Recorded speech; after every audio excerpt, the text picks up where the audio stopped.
Hello everyone, कैसे हैं आप सभी। मैं हूं प्रिंस सर और आप सभी का स्वागत करता हूं आपके और हमारे चैनल बूम बूम फिजिक्स पर। तो दोस्तों, जैसा कि थंबनेल में आप लोगों ने देखा, क्या देखा थंबनेल में गुरुजी? अग्निवीर और एयरफोर्स एक्स ग्रुप से रिलेटेड ये क्लास 11th का टॉपिक है।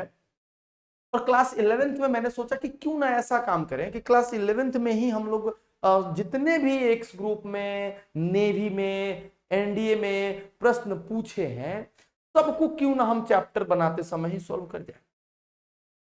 तो जब हम 12 पास करेंगे तो हमको इस पे मेहनत ज्यादा, बहुत ज्यादा नहीं करने पड़ने की आवश्यकता है। तो दोस्तों, सारे सवाल मैंने एक जगह इकट्ठा करा है और सबको मैं आपके सामने लेके आऊंगा। तो एक बात दिमाग में बिठा लीजिए, जितने भी चैप्टर हैं सबके 4 लेवल में मैं आपको कराऊंगा। ये वृत्तीय गति चैप्टर का नाम है, टॉपिक है, चैप्टर 4 में आता है। और इसमें मैं आपको 4 लेवल में क्वेश्चन कराऊंगा। लेवल 1 जो थोड़ा मीडियम टाइप के क्वेश्चन, कुछ लो स्टैंडर्ड के भी होंगे। लेवल 2 तो उससे थोड़ा सा ठीक। लेवल 3 सच में अच्छा होगा। और लेवल 4 जो माथा घुमाने वाला होगा। तो इन 4 लेवल के क्वेश्चन को मैं आपके सामने लेके आऊंगा। आज है हमारा लेवल 1। तो दोस्तों, चलिए समय नहीं गवाते हैं और आते हैं अपने जगह पे। एक बात और, ये जो हमारा सेशन होने वाला है अग्निवीर एयरफोर्स एक्स के लिए, हिंदी मीडियम और इंग्लिश मीडियम दोनों के लिए होने वाला। बहुत सारे क्वेश्चन नीट के लिए भी हैं, इसमें बहुत सारे क्वेश्चन AIEEE से भी लिए गए हैं। तो आप सभी लोग जरा तैयार रहिएगा। चलिए पहला क्वेश्चन देखिए, आसान सा सवाल। इंग्लिश नीचे लिखा हुआ है, हिंदी ऊपर लिखा हुआ है। उसके अगले सेशन से, एक दो सेशन के बाद से मैं दोनों के कलर अलग अलग कलर। एक सेकंड में पूरे किए गए चक्रों की संख्या, the number of revolutions completed in 1 second. Unit में एक सेकंड में जितनी बार चक्कर लगाता है उसी को तुम फ्रीक्वेंसी बोलते हो, उसी को तो हिंदी में आवृत्ति बोलते हो। यहां सर उसको एन से डिनोट करते हैं। बहुत बढ़िया सर, किससे डिनोट करते हैं गुरु? एन से डिनोट करते हैं सर। और जब हम एन से डिनोट करते हैं ना सर इसको, तो थोड़ा सा मुझे आप बता दीजिए, एन से डिनोट करते हैं, एन से संबंधित कौन सा संबंध सही है? आपके 4 ऑप्शन दिए गए हैं और 4 कौन सा रिलेशनशिप बढ़िया है। अच्छा देखो, आपको याद है फ्रीक्वेंसी, आवृत्ति, और आवृत्ति का सबसे पहला चीज ये वाला फॉर्मूला हुआ करता था। दूसरा आपको फॉर्मूला एक और याद होगा कि टी बराबर तो होता था गुरुजी 2 पाई/ओमेगा। तो मुझे एन चाहिए तो मैं टी को बस पलट दूंगा। तो टी को अगर मैं पलट देता हूं गुरुजी तो ये हो जाएगा ω/2 पाई। तो दूसरा नंबर फॉर्मूला, मैं इसको तिरछा तिरछी अगर गुणा करता हूं गुरुजी तो ओमेगा बराबर मुझे मिल जाएगा 2πn। तो ये वाला फॉर्मूला, पहला नंबर पे आप जो देख रहे हैं ये वाला है जो करेक्ट है बिल्कुल। दूसरा है वो भी ये वाला है जो कि बिल्कुल, और तीसरा नंबर जो देख रहे हैं ये वाला है वो बिल्कुल करेक्ट है। तो हमारा आंसर नंबर यहां से कौन होगा? ऑल ऑफ अबव, सारे आंसर है। तो फ्रीक्वेंसी और इनमें जो रिलेशनशिप है ये तीनों का वाला नंबर हमारा आंसर होगा। वही नहीं है, दूसरा तीसरा भी है, तो आंसर नंबर डी होगा। चलिए क्लियर है, इसका स्क्रीनशॉट लेते जाइएगा। जैसे जैसे सॉल्व होता जाएगा आप लोग इसका स्क्रीनशॉट लेते जाइएगा, है ना। चलिए दोस्तों, नेक्स्ट क्वेश्चन की तरफ बढ़ा जाए। ये देखो, रेखीय वेग, इंग्लिश में बोलते हैं इसको लीनियर वेलोसिटी। और लीनियर वेलोसिटी बराबर क्या होता है यही पूछ रहा है। लीनियर वेलोसिटी इसके कहने का और पूछने का तात्पर्य v से है, और हम लोग अच्छे से जानते हैं v बराबर r इंटू ओमेगा। r क्या है? त्रिज्या है। r क्या है? त्रिज्या है। और ओमेगा क्या है? कोणीय वेग है। तो भैया r को रेडियस बोलो और इसको एंगुलर वेलोसिटी बोलो। तो एंगुलर वेलोसिटी इंटू रेडियस, कोणीय वेग गुना त्रिज्या, कोणीय वेग गुना त्रिज्या। तो हमारा बी नंबर ऑप्शन होगा, गलत है कि नहीं? समझ आई बात? जी सर, बहुत बढ़िया। नेक्स्ट क्वेश्चन की तरफ बढ़ा जाए और 3 नंबर क्वेश्चन देखिए। कोणीय वेग के परिवर्तन की दर को इंग्लिश में द रेट ऑफ, रेट है ये, the rate of change of angular velocity, rate of change of angular velocity. मतलब ये ओमेगा बाई टी के बारे में बात कर रहा है, और ओमेगा बाई टी अल्फा होता है, और अल्फा को हम कहते हैं कोणीय त्वरण, और हमारा आंसर होगा angular acceleration, answer number C. देखते जाओ कितना आसान सा सवाल है, कितने आसान सवाल है, बस आपको करते जाना। क्वेश्चन, रेखीय त्वरण मतलब लीनियर एक्सेलरेशन के बारे में बात कर रहा है। एफ से बोला है, हम लोगों ने इसको बोला है भैया ए से दिखाओ। हम लोग अधिकांश लोगों ने जो पढ़ा है दिखाते, यहाँ ए बराबर पूछ रहा है। आपने पढ़ा होगा ए बराबर आर इंटू अल्फा, ये पढ़ा होगा आप लोगों ने। और मैंने उस समय बोला था कि ये ए दो टाइप के, हालांकि वृत्तीय गति में सर्कुलर मोशन में एक्सेलरेशन 4 टाइप के होते हैं, मेनली 2 होते हैं, एसी और एटी। एसी का मतलब होता है सेंट्रीपिटल एक्सेलरेशन, अभिकेंद्रीय त्वरण, ये दिशा परिवर्तन के कारण से आता है। और ये होता है टेंजेंशियल रेखीय त्वरण, और ये परिमाण मैग्नीट्यूड यानी कि परिमाण बदलने के कारण से आता है, ये डायरेक्शन बदलने के कारण से आता है। तो यहां पे जो ए है वो एसी है कि एटी है, कंफ्यूजन बनेगा, लेकिन मैं आपको कंफ्यूजन में पढ़ने नहीं दूंगा। ये एसी एटी होता है, तो ए बराबर मतलब जो है एटी हो जाएगा, और एटी बराबर आर इंटू अल्फा, मतलब कि ये जो ए है वो एटी ही है ना दोस्त। तो हमारा यहां पर बात करना है, होगा यहाँ पे बता दो सिंपल सा, ए बराबर R alpha, R into alpha देख लो, आर इंटू अल्फा। तो यहाँ पे आंसर नंबर बी हो जाए। देख लो अब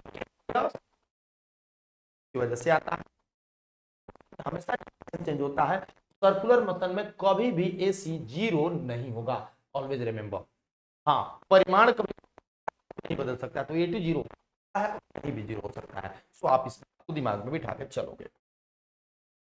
तो नेक्स्ट क्वेश्चन इज, वृत्ताकार मार्ग पर गतिमान कण के लिए जो भौतिक राशियां स्थिर होती है वे है the physical quantities which remain constant for particle moving in circular path. देखो जरूरी नहीं है, जैसे चाल, हाँ रह सकता है सर, है ना, गतिज ऊर्जा, चाल रह जाएगा तो गतिज ऊर्जा भी हो जाएगा, क्योंकि 1/2 mv² होता है, मास तो बदलने से रहा और भी चाल बदलेगा नहीं। तो अगर चाल है तो गतिज ऊर्जा भी हो जाएगा।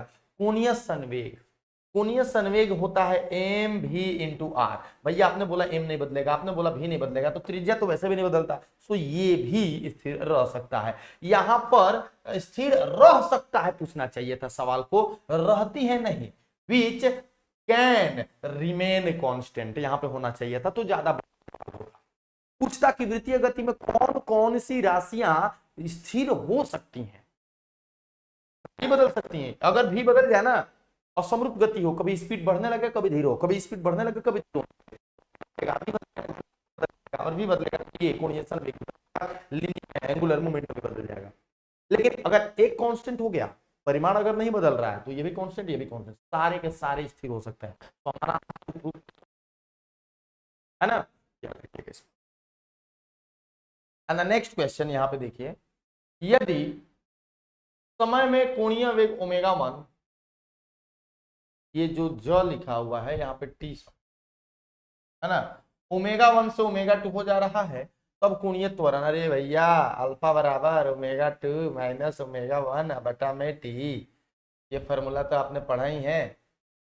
हम लोग इसको दूसरे टोन में पढ़े थे अल्फा बराबर ओमेगा माइनस ओमेगा नॉट बटा में टी पढ़े थे हम लोग इसको, है ना, ये वाले फॉर्मेट में पढ़े थे। सो एक्चुअली होता क्या है, ये अल्फा जो होता है कोणीय वेग में परिवर्तन बटा समय होता है। तो ये कोणीय वेग में परिवर्तन बटा में समय, परिवर्तन घटा के ही निकलता है, यहाँ पे मल्टीप्लाई करके निकालने की कोशिश करी गई है, गलत है। यहाँ पे देखो ये बिल्कुल गलत है, ये बिल्कुल गलत है, हमारा नॉन ऑफ दीज आंसर होगा, क्योंकि सही आंसर तो यहाँ है ना। ओके,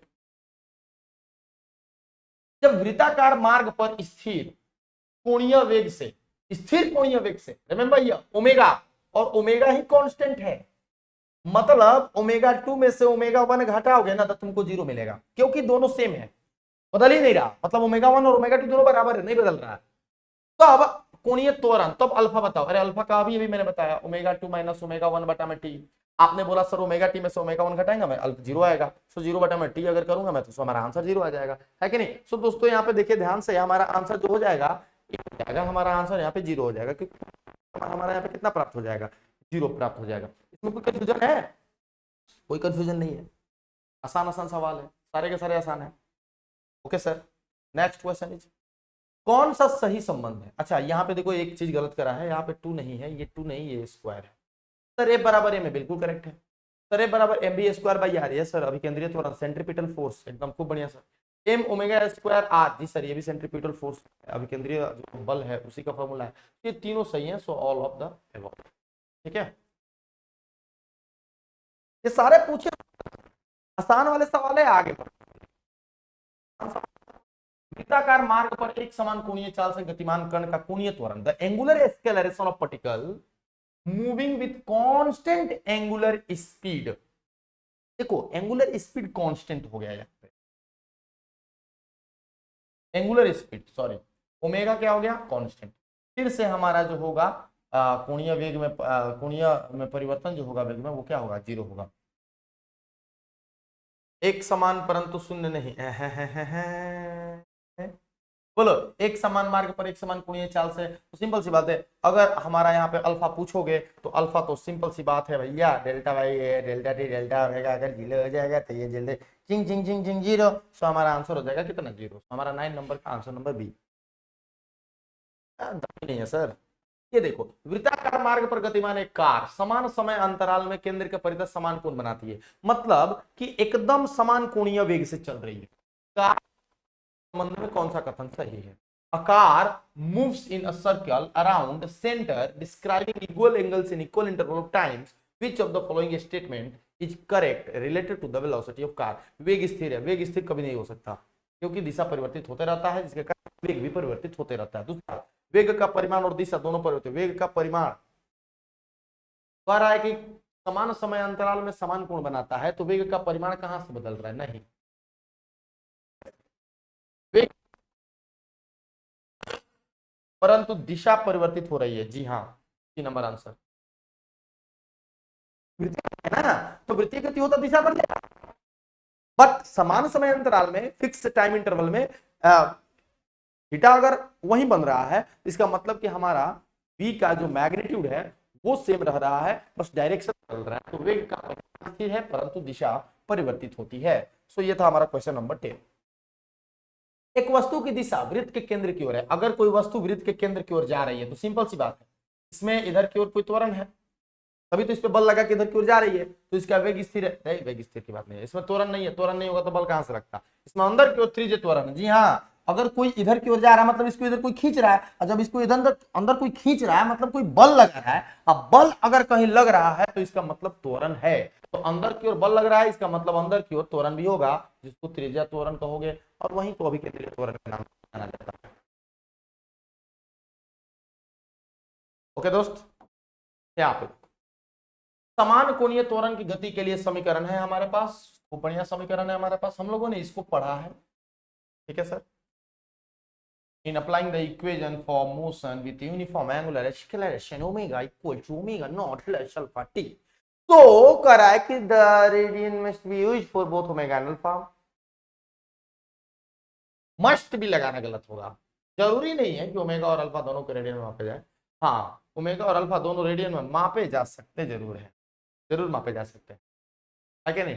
दोनों को रेडियन में मापा जरूर जा सकता है, तो हमारा आंसर नंबर हो जाएगा बी।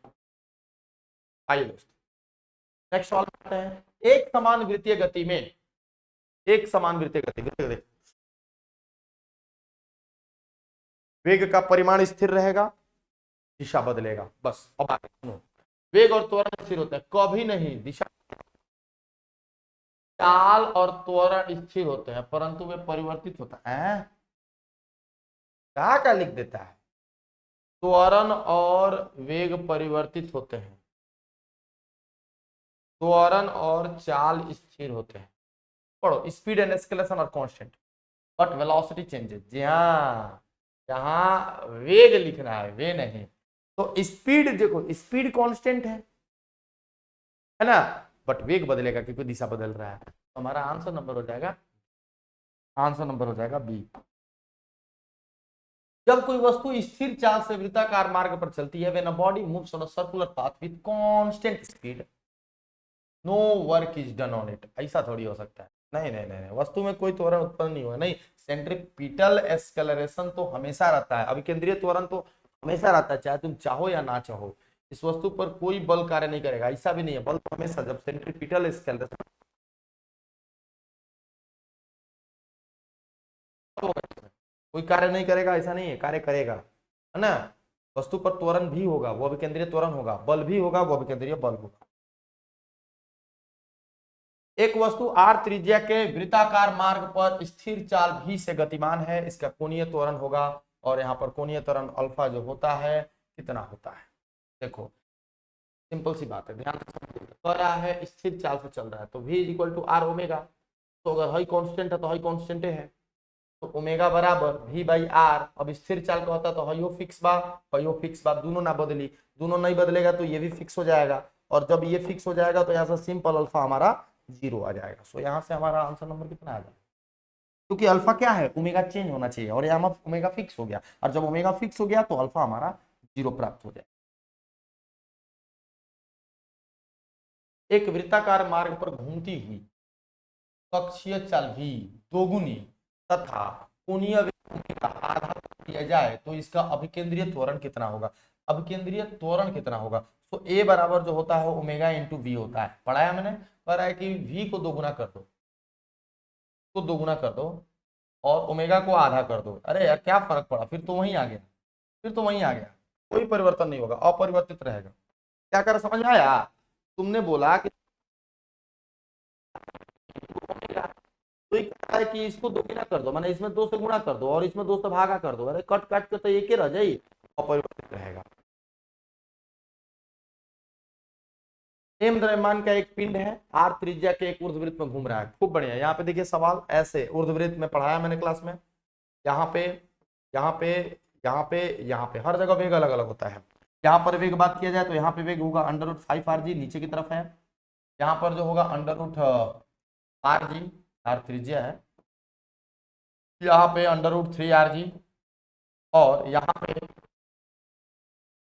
क्या कह रहा है, एट द टॉप मोस्ट ना, उच्चतम बिंदु पर पिंड का उच्चतम बिंदु पर √r g मतलब √gr। यहाँ पे देख लो, ये जो चीजें हैं आपको याद होनी चाहिए, ये जो चीजें आपको याद होनी चाहिए, आगे बहुत सारे सवाल में भी इसका जिक्र होगा।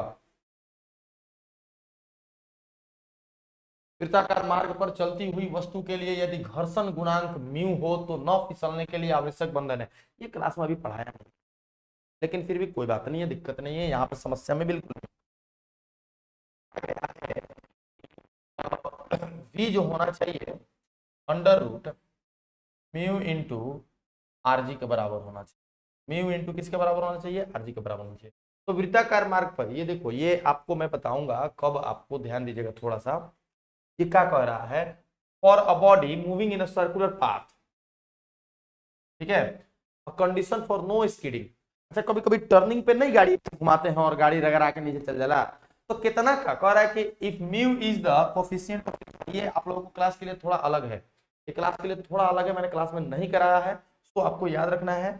यहाँ पे थोड़ी सी चीजें आपके लिए टफ हो जाएंगी, है ना। ये वाला क्वेश्चन मैं दोबारा आपको कराऊंगा, अभी मैं आप जिक्र करूंगा भी ना तो थोड़ा सा समझ में आ जाएगा। आप कैसे समझ में आ जाएगा? क्योंकि मैंने म्यू के बारे में आपको नहीं पढ़ाया, मैंने आपको बताया ही नहीं है क्लास में भी, है ना। सो इस क्वेश्चन को हम स्किप कर देते हैं। 1-2 क्वेश्चन होंगे जो जो नहीं पढ़ाया गया है तो उसको हम लोग स्किप कर देंगे, और फिर से पढ़ने के बाद अगले सेशन में उसको हम लोग कर लेंगे, है ना। तो निश्चिंत रहिए, उसके लिए परेशान होने की जरूरत नहीं है ना। कोई भी वेलोसिटी मैं बता देता हूं वैसे कि अगर आपकी velocity √μ into G into R के बराबर रहेगी या इससे कम रहेगी तो आप नहीं स्किड करिएगा, और इससे ज्यादा हो गई तो आप स्किड कर जाइएगा भैया, गिर जाइएगा। तो याद रखिएगा इस बात को। खैर याद रखने की जरूरत नहीं, मैं पहले पढ़ाऊंगा उसके बाद की कहानी मैं आपको बताऊंगा, ठीक है ना। आइए चलिए, सोडा वाटर एक बोतल के गर्दन पर पकड़कर तेजी से ऐसे ऐसे घुमाया जा, सोडा वाटर भर के और ऐसे ऐसे घुमाया जा रहा है। ऐसे ऐसे घुमाओगे तो वृत्तीय गति करा रहे हो, अब वृत्तीय गति जब करेगा तो एक बल लगेगा जो सबको केंद्र की ओर खींच के लाएगा, तो उसके अंदर जो भी सोडा होगा, जो भी बुलबुला होगा, वो सबको कहाँ खींच के लाएगा? वो केंद्र की ओर खींच के लाएगा। तो भैया यहाँ पे देख लो, सारा बुलबुला गर्दन के पास आ जाएगा बोतल का। तो कह रहा है कि बोतल के किस भाग के निकट बुलबुले एकत्रित होंगे? तली के पास बिल्कुल नहीं, गर्दन के निकट हाँ। अभिकेंद्रीय बल लगेगा ना, और अभिकेंद्रीय को सारे बुलबुलों को सबको खींच के लाएगा, सब गर्दन के पास आके इकट्ठा होते चले जाएंगे। घुमा के देख लीजिएगा, ये बहुत इंपॉर्टेंट सवाल है, VVI एयरफोर्स और नेवी का पसंदीदा सवाल। यहाँ पे देखो, यदि वृत्ताकार गति में कण समान समान समय अंतराल में समान कोण चलता है तो इसका वेग सदिश। If a particle moves in a circle describing equal angles in equal interval of time, its velocity vector, इसका वेलोसिटी वेक्टर दिशा में परिवर्तित होता है, चेंजेस इन डायरेक्शन।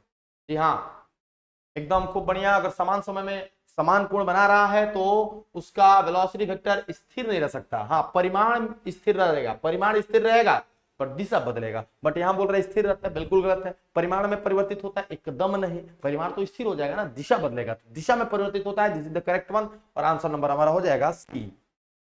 ओके दोस्त, नेक्स्ट अगला क्या है? साइकिल सवार एक मोड़ पर 15 किलोमीटर प्रति घंटा की चाल से मुड़ता है। यदि वह दोगुनी चाल से मुड़ेगा तो पलटने की संभावना कितनी होगी? देखो, पलटने की संभावना, पलटने की संभावना समानुपाती वेग का स्क्वायर। ये आगे पढ़ने को मिलेगा, मैं आपको ट्रिक बता देता हूं। पलटने की संभावना वेग के स्क्वायर के बराबर समानुपाती होती है। यदि आप स्पीड को दोगुना कर रहे हैं, स्पीड को दोगुना कर रहे हैं तो पलटने की संभावना 2 का स्क्वायर यानी कि पलटने की संभावना 4 गुना आपकी बढ़ जाएगी। ये पढ़ाऊंगा मैं आपको, ये मैं पढ़ाऊंगा आगे, बट अभी याद रखना पलटने की संभावना कितनी गुना बढ़ जाएगी? 4 गुना बढ़ जाएगी। ठीक है, ओके। ये देखो, क्षैतिज मार्ग पर गतिमान कार मुड़ते समय सड़क से बाहर की ओर जाएगी। इस तरफ से जा रही है, बाहर की ओर जाएगी तो सीधी सी बात है, अंदर लगने वाला बल कम पड़ गया है। अंदर लगने वाला बल कम पड़ जाएगा तभी तो बाहर जाएगी। सो अंदर लगने वाला बल अभिकेंद्रक बल होता है और अभिकेंद्रीय बल पर्याप्त न हो तब वो बाहर की ओर जाएगी और हमारा आंसर होगा बी। हमारा आंसर कौन सा होगा? बी। बहुत बढ़िया। 22 नंबर, 22 नंबर के बाद 23। सड़क के मोड़ वाले भाग पर वक्र भाग केंद्र से दूर किनारे को थोड़ा ऊपर उठाकर बनाया जाता है। सड़क का tan थीटा, और tan थीटा जो होता है ये भी पढ़ाना है आपको, V square by R G के बराबर होता है। tan थीटा किसके बराबर होता है? वी स्क्वायर बाई आर जी। तो यहाँ पर ये आर नहीं होना चाहिए, आर नीचे होना चाहिए और तब जाकर आंसर हमारा हो जाएगा बी। tan थीटा बराबर V square by R G. ये भी पढ़ना है आपको, ये भी पढ़ना है। आगे मैं क्लास में इसको डिस्कस करूंगा और जब मैं क्लास में आपको डिस्कस करूंगा तो ये सवाल आपके सामने उस समय लाऊंगा और खूब बढ़िया से इसको दोबारा डिस्क्राइब करेंगे हम लोग। आइए दोस्त, 24 नंबर, बिना झुके जिसका मान होगा, फिर से वही पूछ रहा है, थीटा कोण से अंदर की ओर। An unbanked road, a cyclist negotiating a bend of radius r at velocity v must lean inwards by the angle theta. तो tan थीटा बराबर आपको बोला गया है v square by R g. क्या बोला गया दोस्त? v स्क्वायर बाई आर जी। तो theta is equal to tan inverse v square by R g चाहे जी आर। ढूंढो तो 10 होगा। सो ये हमारा आंसर नंबर सी। ये भी पढ़ना ही है, आगे मिलेगा। सब एक ही से आधारित है, सब एक दूसरे पे आधारित है, चिंता करने की जरूरत ना है। तो अब इसके बाद 25, 36 तल पर एक वायुयान मुड़ रहा है। अच्छा, ऐसे मुड़ रहा है, ऐसा करते समय मुड़, ऐसे मुड़ वाला अंदर है। क्या कहता कि क्षैतिज रहता, अंदर की ओर झुक जाता है। हाँ, अंदर की ओर झुक जाता है, बाहर उठ जाता है। तो बाहर की ओर झुक जाता है गलत है, अगर बाहर की ओर उठ जाता है कहता है ना तो हम सही मान लेते। तो ये 25 क्वेश्चन का सेट आपका समाप्त हुआ। ये 25 क्वेश्चन के सेट में कुछ कंफ्यूजन रह गया होगा, जैसे झुकाव वाले रोडों पे से मैंने बोला था भी बराबर under root mu R G, ये आपके लिए कंफ्यूजिंग था और ये आपको मैं पढ़ाऊंगा जब मैं आपको घर्षण पढ़ा दूंगा। तो प्रयास करिए कि ये सवाल, जो घर्षण वाला सवाल छोड़ के बाकी सवाल आपके क्लियर हो जाए। मैं फिर से कल आपके लिए सेट 2 लेके आऊंगा। क्या लेके आऊंगा? वृत्तीय गति का सेट 2। हाँ, उसमें भी मैं कोशिश करूंगा कि आप जो सवाल घर्षण में आपको पढ़ा चुका हूं। ठीक है दोस्त, तो घर्षण वाले सवाल कल के लेक्चर में नहीं होगा, कल के लेक्चर में वही सवाल होंगे जो हमने पढ़ा है। चलिए इसको पूरा देखिए और कॉपी में नोट्स बनाइए और ये सारे सवाल एयरफोर्स में मिलने वाले हैं। तो दोस्तों, जाते जाते वीडियो को एक बार लाइक कर दीजिए और अगर आप इस चैनल पर नए हैं तो सब्सक्राइब कर लीजिए, मित्रों के पास शेयर करना बिल्कुल ना भूलें। मिलते हैं अगले क्लास में, तब तक के लिए।